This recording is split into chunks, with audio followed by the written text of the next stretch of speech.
Hey guys, welcome back to HW Sport 90 as we are going to analyze the game between Paris Saint-Germain, that is PSG versus Barcelona. Just ended some minutes ago with Barcelona, the Spanish giants, winning the game by 3 goals to 2. Straight into it, PSG conceded the first goal, and the first goal was scored by Barcelona through Raphinha. It was a beautiful cross by none other than Lamine Yamal, which the cross was aimed at Robert Lewandowski in the box, but it was intercepted and parried away by Donnarumma. But it ended, or it fell in the wrong leg as it fell to Raphinha, who made no mistake to make it 1-0 to FC Barcelona. Coming back and rewinding that the replay, I saw it was a build up starting from the defense of Barcelona, and it was it was a lob or a beautiful cross or a cross by the 17-year-old Pau Kubasi, who is the youngest ever defender to ever play or feature in Champions League quarterfinals. Remember, he is only 17 years old, and he is going to the history books as the youngest ever defender to start in UEFA quarterfinals. He made in a pass into the midfield, and which started this move. And Lamine Yamal, he's been prolific for Barcelona this season, and he made a pass to it was a trivial pass aiming towards Lewandowski, but Donnarumma was fast to it, intercepted it, parried it away, but it ended at Raphinha's leg, who made no mistake and scored Barcelona's first goal of the match. It was electric start from FC Barcelona. The first half ended 1-0 with FC Barcelona leading, and going into the break, PSG were trailing by Barcelona by 1 goal to 0. In the second half, it started quite well for both teams, but PSG, Paris Saint-Germain were on top of the game, and they went ahead. They went level with the game through the former Barcelona player, that is none other than Ousmane Dembele, who scored to make it 1-1. It was a bit of deja vu because it was also a pass, or it was a deflection from Araujo. It was a pass. It was a pass by Bampe, but it fell on Araujo's legs, which intercepted the ball towards Dembele, who scored a beautiful goal to make it 1-0 for for Paris Saint-Germain. So it was 1-1 after which Barcelona they slept and conceded the second goal. It was a very beautiful gameplay by PSG. By the way, after scoring the first goal to make it 1-1, they went ahead of the game and they played well. And Barcelona they slept a little bit, and PSG scored the second goal through Raphinha, who slotted past Marc-Andre ter Stegen. So it was all PSG up to this moment when PSG scored to make it 2-1. It was a comeback. But Barcelona were relentless. They never gave up, and they equalized through none other than Raphinha, who scored the second goal of the match and the fourth goal of the game to make it 2-2 in favor of Barcelona. And they were drawing until Christian Eriksen scored a goal to make it 3-2 for FC Barcelona. And now Barcelona are going back at Spain with a 3-2 win against PSG. The second leg will be played on Tuesday at Camp Nou, or rather at Barcelona's home stadium. They are not at Camp Nou at the moment, but Barcelona will be hosting the game, and they are carrying away a 3-2 win, which is a bit of is an advantage because they're now playing at home, and with their home fans, but the majority with their home fans, it's going to be an added advantage, and it's going to be a difficult game and a difficult 90 minutes for Paris Saint-Germain to win and win and eliminate Barcelona. But it's still just 1-0 lead, and I can say anything is possible in football.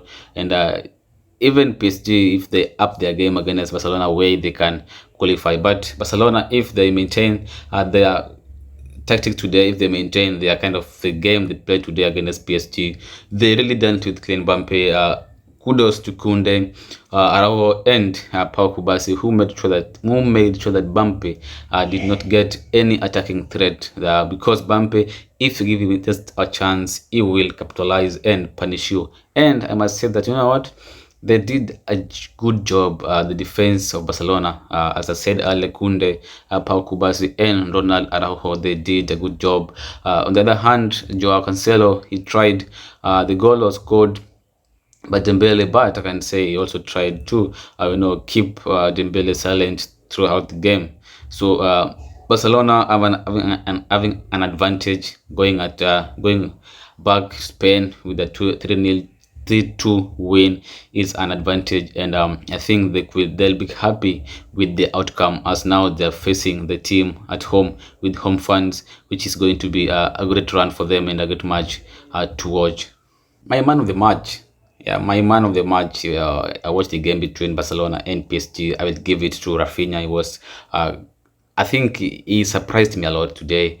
I didn't expect that much for performance from Raphinha. In fact, I didn't expect him to start. I expect Joao Felix to start ahead of him, and also Lamine Yamal to start ahead of him. But he surprised me. He produced a man of the match performance, scoring 2 goals. Remember, he scored his first goal in the Champions League. The first goal he scored was his first ever goal in the Champions League, and also for Barcelona, and scored his second goal. So he has 2 goals in the Champions League, and they were very important goals, as they helped Barcelona to win 3-2 against PSG. So I think he is my man of the match of this game.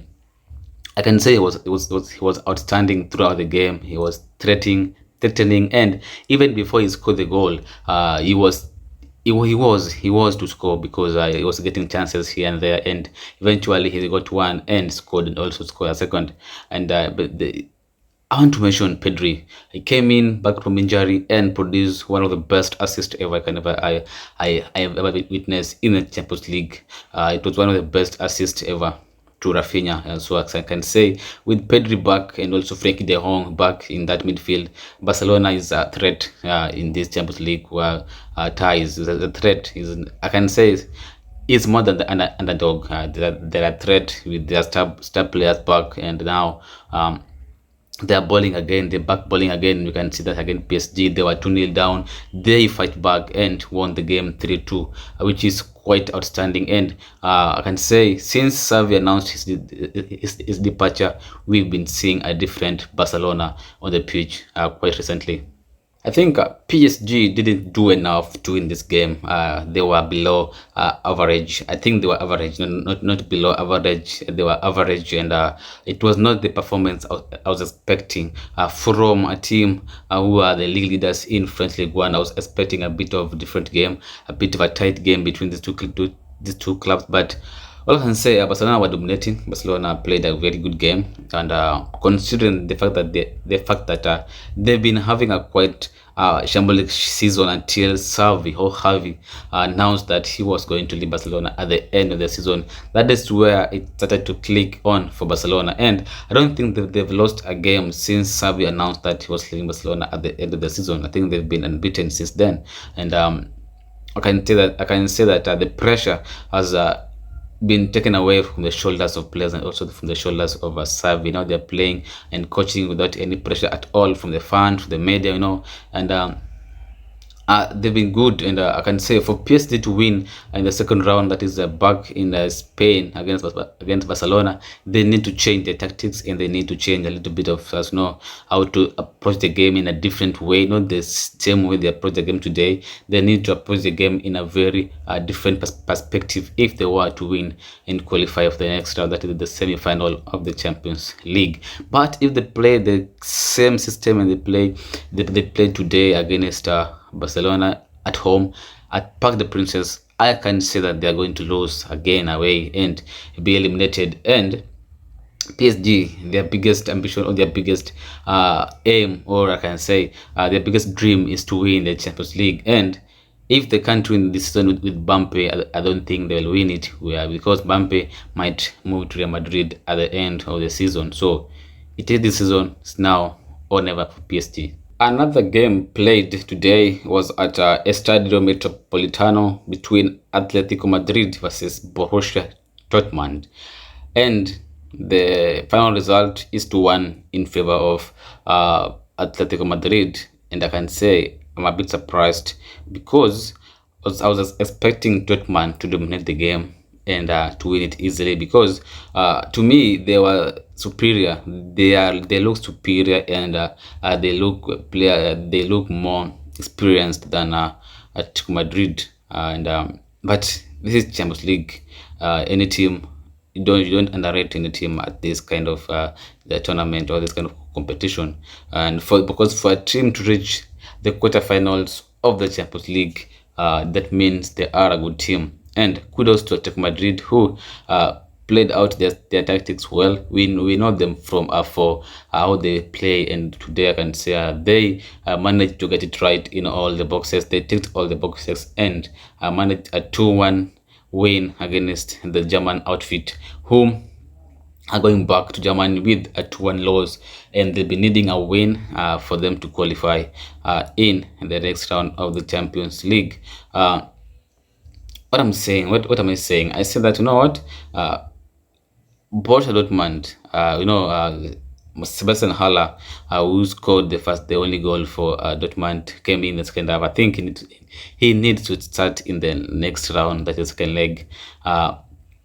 If if Borussia Dortmund are to qualify in the next round back at the Signal Park, that is next week on 16th of April, they need to start Sebastian Haller instead of Nicolas Filberg, who I think he was not at a good game today. Rodrigo de Paul and Leno scored the two goals for Atletico Madrid, and as I said earlier, Sebastian Haller scored the one goal for Borussia Dortmund. So it's a 2-1 win for Atletico Madrid, as they'll be heading to Germany next week on Tuesday to face Borussia Dortmund at the Signal Iduna Park, and they're going there with an advantage, just to get a draw maybe, and they qualified because they are leading already 2-1. So in aggregate, it will be they just go there and play the best game, avoid get avoid conceding, and maybe get a goal, and as usual defend. So it all it's going to be a different game, and I think Dortmund will approach it differently, as they'll be aiming to win it. So it's an advantage for both Spanish teams, Atletico Madrid and Barcelona, as they are heading into the second round or the second leg of the Champions League quarterfinals next week. So we will see how it will go next week. We know that Man City and Real Madrid, Bayern Munich and Arsenal drew yesterday 2-2 and 3-3, and the second leg is all to play for. There's still all to play for in those games, but and today's games, I think one team is 1 foot in the in the semi-final, and that is Barcelona and Atletico Madrid, who have already have 1 foot in the semi-final, and they can face each other in the semi-final if they both qualify from this round. So guys, that's it from us today. Let's catch up tomorrow for more and more videos. Thanks for watching.